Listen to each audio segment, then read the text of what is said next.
नमस्कार प्यारे दोस्तों, वेलकम टू साहित्य कुमार ऑफिशियल चैनल। जैसा कि प्यारे दोस्तों आज हम लोग एसप की बायोग्राफी चर्चा करने वाले हैं। एसप कौन था? ये ग्रीक में क्यों फेमस था? ये आपके मन में कहीं न कहीं प्रश्न उठ रहे होंगे। तो मैं बताना चाहूँगा एसप जो था एक फ़ैबुलिस्ट था। क्या था? फ़ैबुलिस्ट।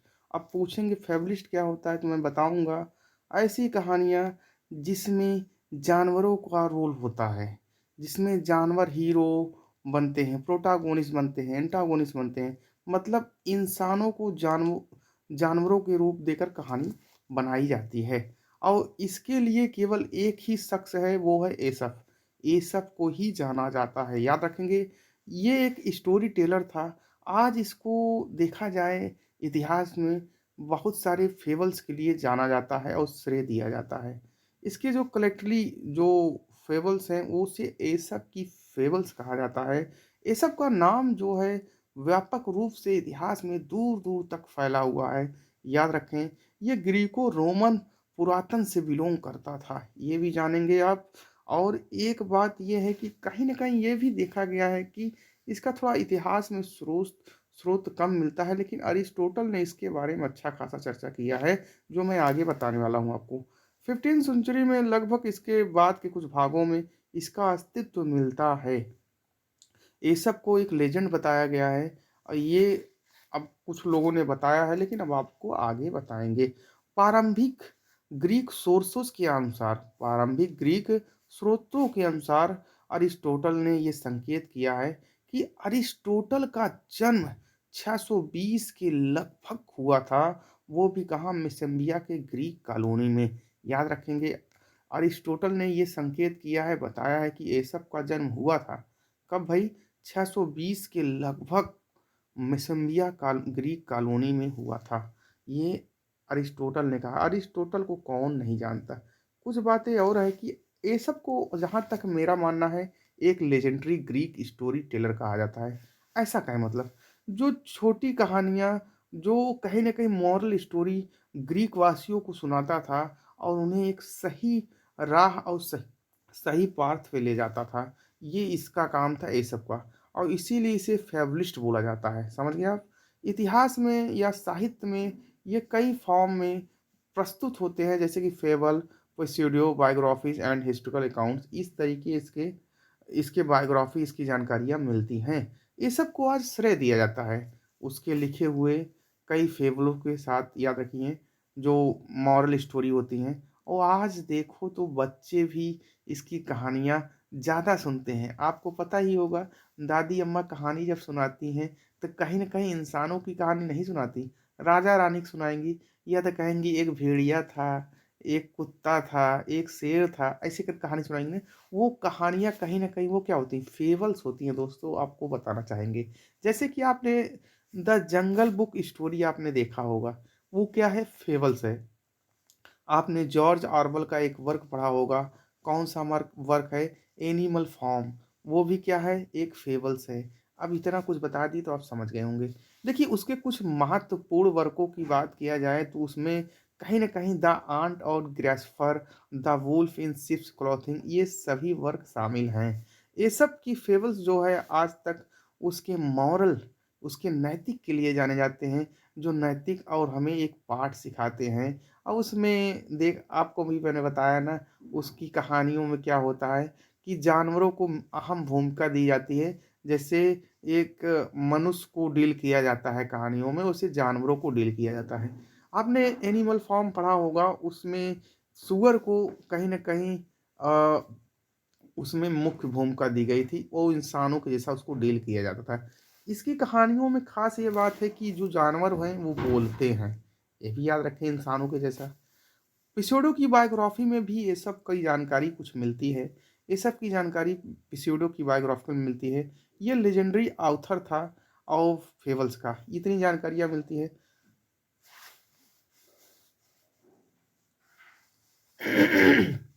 और भी जानकारियाँ मिलती है दोस्तों कि सेकंड सेंचुरी और सी में इसको लिखा गया है और ये सब का रेफरेंस भी मिलता है हीरोडोटस के द्वारा। हीरोडोटस द्वारा लिखा गया कुछ जानकारियाँ मिलती हैं ये सब के रेफरेंस में। प्लाटो ने भी इसका चर्चा किया है, अरिस्टोटल ने भी, अरिस्टोफेन्स ने भी इसका चर्चा किया है। अगर हिस्ट्रिकल अकाउंट की बात किया जाए तो एसप की जो जीवन की डिटेल्स है वो बिखर गए हैं और एशियन स्रोतों में इसे पाया गया है, पाया जा सका है। और जहाँ तक अरिस्टोटल, हीरोडोटस और प्लूटार्च ने इसके बारे में चर्चा किया ही है दोस्तों। ये सब पहला ग्रीक था जो हिस्ट्रिकल नरेटिव और हीरोडोटस हिस्ट्रीज ऐसी कहानियों को लिखता था। ये बोले हैं, किसी ने कमेंट किया है, याद रखिएगा। पिसोडो की बायोग्राफी मैंने आपको बता ही दिया।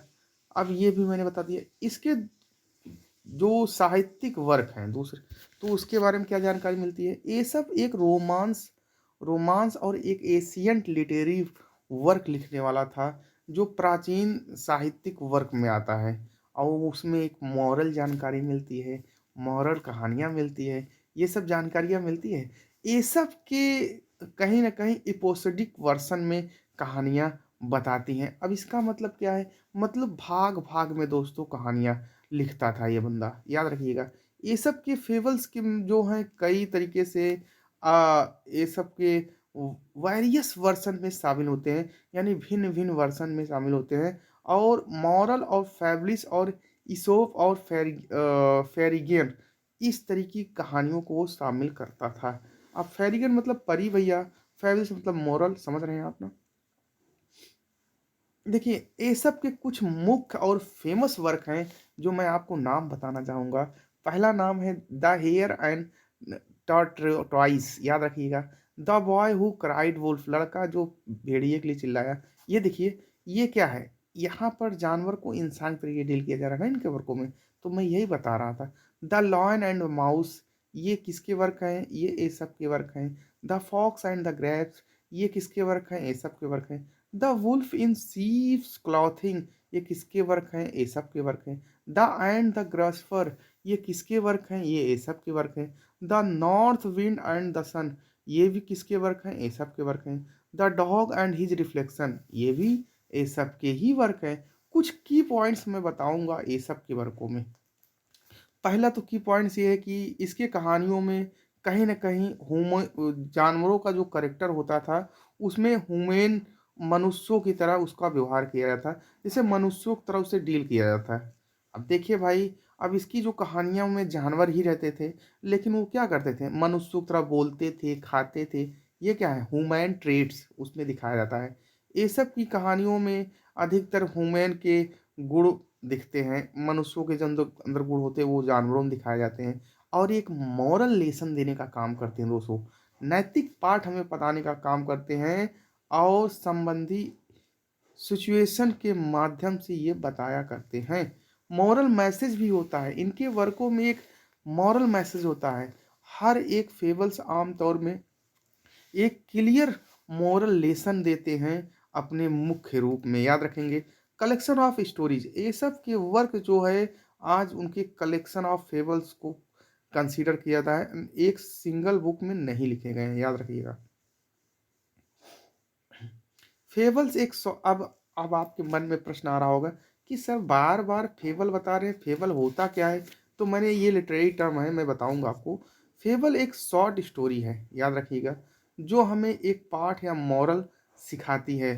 फेबल्स जो है प्रोज या वर्स में लिखा गया था। फेबल्स जो है प्रोज या वर्स में लिखा जाता था, पहले की बात बता रहा हूँ, लिखा जाता था। ये तो याद रखिएगा, फेबल्स किस में लिखे जाते थे, प्रोज और वर्स में, ध्यान रखेंगे। और फेबल क्या होता है, एक शॉर्ट स्टोरी होती है, एक छोटकी सी कहानी होती है दोस्त, जो हमें एक पाठ या मोरल सिखाती है। अधिकतर इसमें जो फीचर होते हैं, गुण होते हैं, वो एनिमल्स, करेक्टर के रूप में एनिमल्स को दिखाए जाते हैं। शॉर्ट की बात की जाए, फेबल्स जो है ब्रीफ होता है और सिंपल स्टोरी होता है। फेबल्स का मतलब एक बेहतर कहानी होती है और साधारण सी स्टोरी होती है, और मॉरल, नैतिक शिक्षा देने का काम करती है।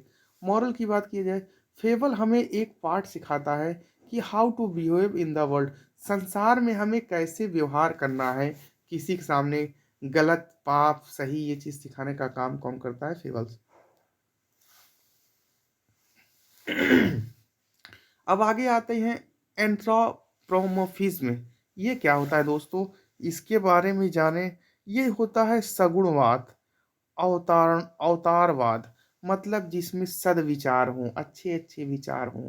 तो यानी आप बोल सकते हैं एसप की जो कहानियाँ होती हैं, उसमें कहीं न कहीं अच्छे-अच्छे सद्गुण विचार थे और इसमें व्यवहार सिखाए जाते थे, मनुष्य के रूप में कैसे बोलना है, जानवरों के रूप में कहानी शिकार करके मनुष्यों को एक अच्छा सोसाइटी दिखाया जाता था।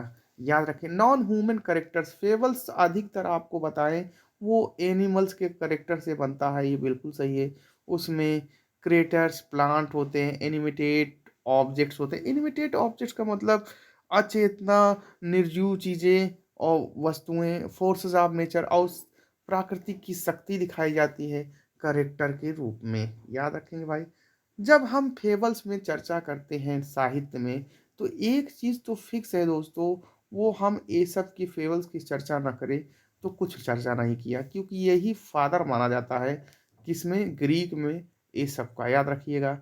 इसके जिसके जो फीचर्स होते हैं, वो क्लासिक स्टोरी के जैसे होते थे और इसमें आपको वर्क मैंने बताया कि इसके वर्क जो है tortoise and hare, lion and mouse, the fox and giraffe, the boy who cried wolf, all with animals exhibiting human traits and conveying a clear moral lesson at the end। और अंत में एक सही शिक्षा देके जाते हैं इसकी कहानी जब आप पढ़ के ख़त्म करते हैं।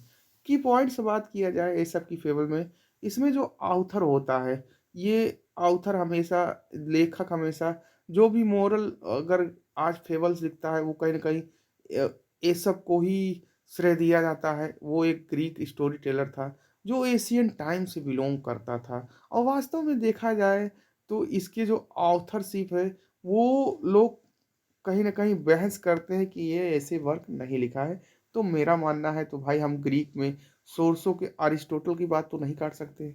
उसके अनुसार तो सत्य ही होगा। स्ट्रक्चर में बात किया जाए तो शॉर्ट नरेटिव्स और विथ एनिमल्स। एनिमल के साथ छोटी-सी कथनात्मक कहानी होती है जो engaging in human like situation. मेरी बात को समझे, जो वो कहानियाँ मनमोहक करती हैं और ये एक मनुष्यों की तरह डील करने वाली कहानियाँ होती हैं। मॉरल मैसेज देने का तो काम ही करती हैं दोस्तों। हर एक फेबल्स का काम होता है एक स्पष्ट और मोरल लेसन दे। अधिकतर देखा जाता है स्पष्ट रूप से अंत में जब वो ख़त्म होती है कहानी, तो हमें एक मॉरल लेसन दे के जाती है। दूसरे नोटेबल एग्ज़ाम्पल की बात किया जाए साहित्य में फेबल्स के, तो एनिमल फ़ॉर्म जो है जॉर्ज ऑरवेल की है। तो ये तो भाई 2-3 इसकी टर्म क्वाइन करता है वर्क। पहला है बाबू, ये डिस्टोपियन नॉवेल है, दूसरा बात है। और दूसरा बात ये है कि ये कहीं न कहीं फेबल्स में आता है, क्योंकि इसमें जो कैरेक्टर आते हैं जॉर्ज ऑरवेल ने सूअर, चिड़िया, भेड़ यही सब कैरेक्टर लेके बनाकर कहानी लिखी है। लेकिन ये एक सटायर है उस समय किस पे, जो सोसाइटी में नेता लोग राज कर रहे थे। जब आप इस कहानी को पढ़ेंगे तो आपकी आँखों में आँसू आ जाएँगे दोस्तों। वास्तव में ये स्टोरी बड़ी अच्छी है, मैं बीए में पढ़ा हूँ। पॉलिटिकल एलेगोरी है using animals critique totalitarian regimes consider a modern fables. समझ गए होंगे दोस्तों। इसमें कहीं न कहीं लोगों पर अत्याचार दिखाए जाते हैं, लोग अत्याचार को सह रहे हैं, यही और ये मॉडर्न फेबल में आता है दोस्तों। एनिमल फ़ॉर्म क्या है? मॉडर्न फेबल में आता है। दूसरी बात स्ट्रक्चर की बात मैंने बता ही दिया, ये सब मैंने बता दिया। दूसरा जो है लिटिल प्रिंस जो एंटोनी डे सेंटा एक्सपोरी द्वारा लिखा गया है, ये भी फेबल है। ये एक फिलॉसफिकल टेल है, दार्शनिक कहानी है, जो एनिमल कैरेक्टर के साथ तो है ही है। ये हमें बताती है जीवन के थीम, प्रेम, दोस्ती के बारे में। तीसरा वर्क है द विंड इन द विलोज़। ये केनिथ ग्रैहमे के वर्क है। ये भी एक फेबल्स है दोस्तों। ये कहीं न कहीं हमें एंथ्रोपोमॉर्फिक एनिमल्स के बारे में बताते हैं, मतलब जानवरों को इंसानों का दर्जा देकर के कहानी सजाई गई है और ये फ्रेंडशिप और नेचर पे फोकस करती है। बस दोस्तों आज के लिए इतना ही रहने देते हैं। अब पुनः अगले बायोग्राफी पे कल मुलाकात होंगे। तो दोस्तों अगर अच्छी लगी हो क्लास तो लाइक एंड सब्सक्राइब कर दीजिए।